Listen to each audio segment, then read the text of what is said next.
So how did you and Meghan meet? We swam late night together at bowls. I mean, if you grow up swimming in Florida, you kind of know everybody a little bit. So we were probably at meets together around like age six, age 8. She totally had a crush on me when I was little. He was the heartthrob of all the little girls at the was time. he? He was. Everybody knew who Caeleb was. But then we grew up and weren't really friends until he came to bowls. And then we were friends for years. Once we started swimming late night together, I was like, dang, this girl's super hot. And then yeah, kind of made a move. When did each other know the other one was the one? I mean, I told her like 2 months into dating I was gonna marry her, but that probably happens a lot with high school kids, like that dumb love. But I was being serious. I guess we just kind of knew.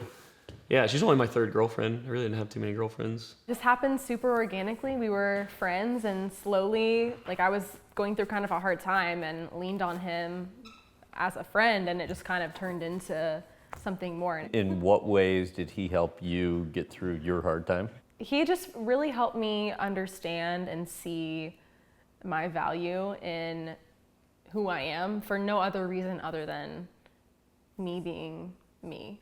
And that was like really special for me at that time because I did not feel that way about myself at all. So how'd you propose? So we had a meeting place in high school called Chance Pier. So my sister's a photographer and Caitlin was like, okay, I'm gonna tell Meghan, we're gonna do a photo shoot. Like we're in town for Thanksgiving. Like it's not an out of the norm thing to do with Meghan. She's like, well, actually, I think it would be really great if we could get you and Caeleb together to do it. She did our senior pictures back in the day together, and she's like, it's been years since then. It would just be really special to do the same pictures in the same places. And I was like, yeah, you're right, but he's not gonna wanna do that. So I had it myself all worked up, thinking like, okay, I gotta pick my moment, like get him when he's in a good mood and like, hey, do this photo shoot. And I was like, I don't know, like going along with it, like where do you wanna take photos? Because I don't wanna do a photo shoot.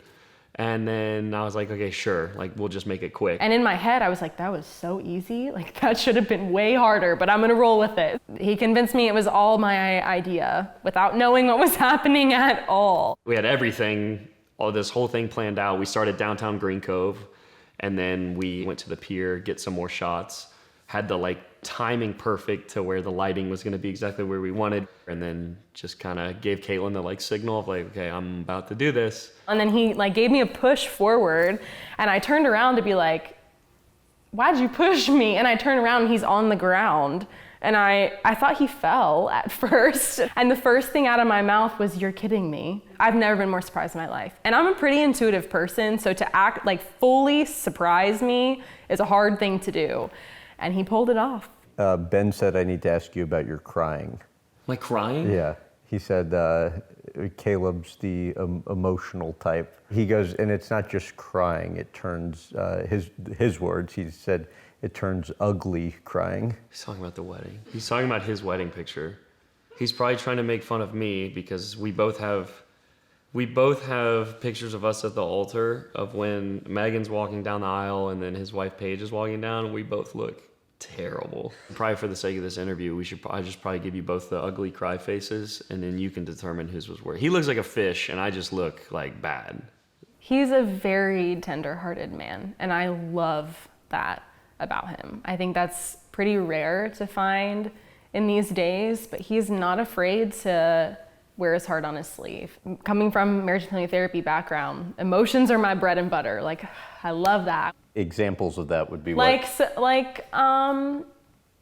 If he comes home and he has a hard day, like nothing is really hidden on his face at all. He'll just get home and just fall into my arms. Or at our wedding, his parents never had a first dance at their wedding, and so we gave them one at ours, and just tears streaming down his face. And it's something that is really a part of our everyday. Like not just the crying, but really embracing the joys and really feeling the hurts too, which that's part of being human. You realized once you got married, you had to become a better man and husband. Well, yeah. How so? That's not fair to Meghan. Of course I would want to keep progressing in every aspect of my life. There's still things since I've been married I'm figuring out about Meghan. Like now that it genuinely is, if you're doing it right, it's one person and it's tough.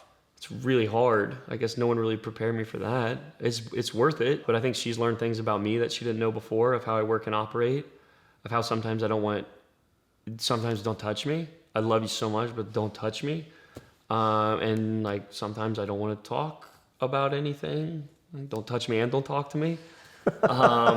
Like she's had to, figure that out. And sometimes Meghan just needs a hug. So we're very different in different aspects. It's been a tough first year, I think, for anyone's first year of marriage, having to go through new house, Olympic trials, going to the games, coming back and dealing with all the attention that I guess comes with that. So it's been tough on both parts, and people wanting Meghan's time too. Like she's very much a part of this as well. I mean, she's had to sign autographs, which rightfully so, honestly. The way we've been able to like push each other to grow as individuals and as a couple has been really, really special. And I'm just so grateful for that piece of our relationship. It was, I think, a marriage counselor that told you to think about yourselves as one person. What was it about that hit you? Yeah, it was our officiant. So it was her uncle. Yeah, when he said that, I was like, repeat that? I don't know. I had never heard it before. It kind of freaked me out, I guess, in a good way. It's like marriage is when two people become one. And really trying to hone in on that and figure out what that means is what we've been trying to do this whole time. And it's not pretty all the time. How about best lesson learned from going through all of it? Communicate, no matter how dumb it sounds, no matter how stupid it is, just say something, because it's going to turn into something bigger down the road.